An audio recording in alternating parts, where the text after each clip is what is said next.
Estimados amigos, una vez más les saluda Pablo Guerrero Martínez desde el exilio y golpea comedidamente sus pantallas para dar mi opinión con relación a las próximas elecciones en Ecuador, que son unas elecciones que se inscriben en un momento en que Latinoamérica sufre de tensión por la brutal represión que se da en Venezuela, que es la matriz ideológica del socialismo del siglo XXI. El próximo domingo 23 de febrero Ecuador va a las urnas. El Consejo Nacional Electoral, el de Ecuador, CNE, una vez más ha quedado ante la faz de los ecuatorianos como una oficina adscrita al gobierno. No es nuevo. Todo el poder público está subsumido en el presidente, quien encarna legislativo, jurisdiccional, control social y participación ciudadana, descarnando así el Estado de Derecho y los principios republicanos. Correa, en plena prohibición de hacer campaña electoral, se prodigó con la quiesencia cómplice de un parlamento licencias para ir de tarima en tarima, abandonando sus funciones presidenciales. Tampoco es nuevo que este sujeto pase toda la vida en campaña. Empero, con una actitud retobada, ha dicho que realizará la sabatina del próximo sábado, vísperas de las elecciones. Una sabatina del odio más de Sabatino de las Correas no cambiará la decisión que ya ha tomado las ciudades más pobladas del país, que han decidido, según las encuestas, votar por modelos de gestión diametralmente opuestos al que sugiere el socialismo del siglo XXI y su franquicia para Ecuador, el oficialista Movimiento Alianza País. El sábado venidero, Correa, por más que salte, chille, zapatee, cante, recite, insulte, rompa periódicos, baile, no logrará cambiar, así haga todo esto, la decisión de un pueblo que no le dará el voto el domingo en las urnas y menos aún anulará este conforme él ordenó.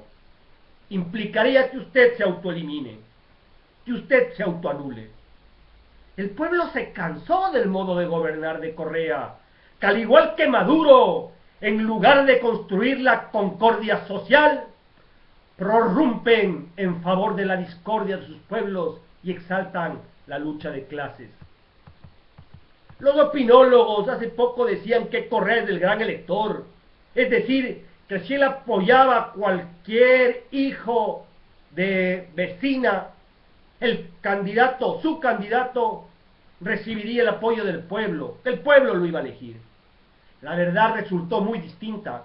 El pueblo no va a sufragar por quien disponga el caudillo social populista, sino por quien su conciencia demande impetre.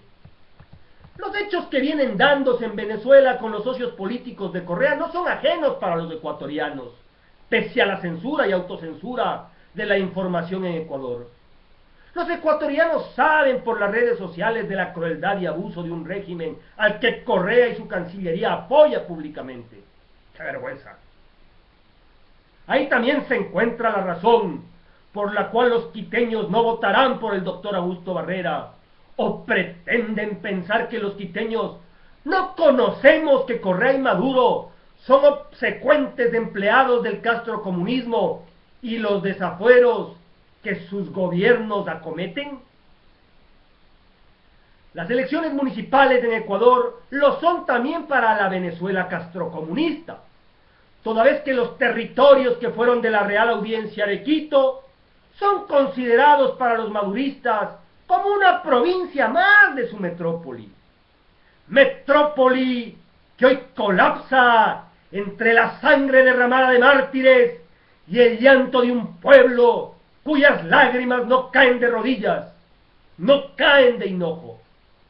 La dictadura venezolana ha suspendido las garantías civiles de la ciudadanía que, como un torbellino libertario, se lanza a las calles luchando por la libertad.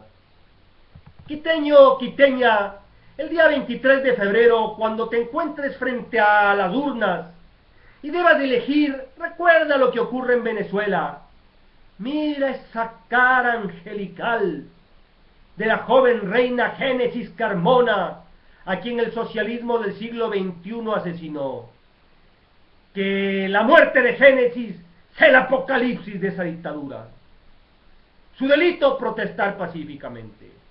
Cuando tengas tu esfero en la mano y la papeleta te quede viendo, mira los rostros juveniles de Basilde Costa y Roberto Redman, que dieron su vida por liberar a Venezuela del yugo social, que en Ecuador se llama paradójicamente Revolución Ciudadana.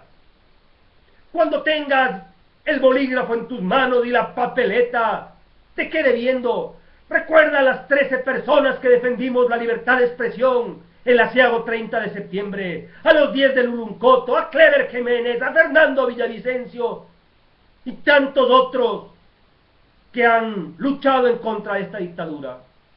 Sería largo nombrarles, no tendría el tiempo. La tensión en América Latina es enorme por lo que ocurre en Venezuela. Ayer en Costa Rica grupos chavistas irrumpieron en un evento académico avivando a Maduro. En República Dominicana, en una entrevista al embajador de Maduro, fue suspendida esta entrevista porque el diplomático, entre comillas comunista, faltó el respeto a la dama periodista, emulando las prosas del extinto dictador Chávez. En Colombia existe malestar de la mayoría de colombianos por las gestiones de paz que promueve el presidente Santos en La Habana, en esa Habana totalitaria que cobija a las FARC. En Argentina, un dirigente populista pidió que fusilen a Leopoldo López, cuya complexión histórica está haciendo tambalear esas raíces de estructuras de una dictadura prepotente como es la dictadura Castro-chavista, Castro-madurista.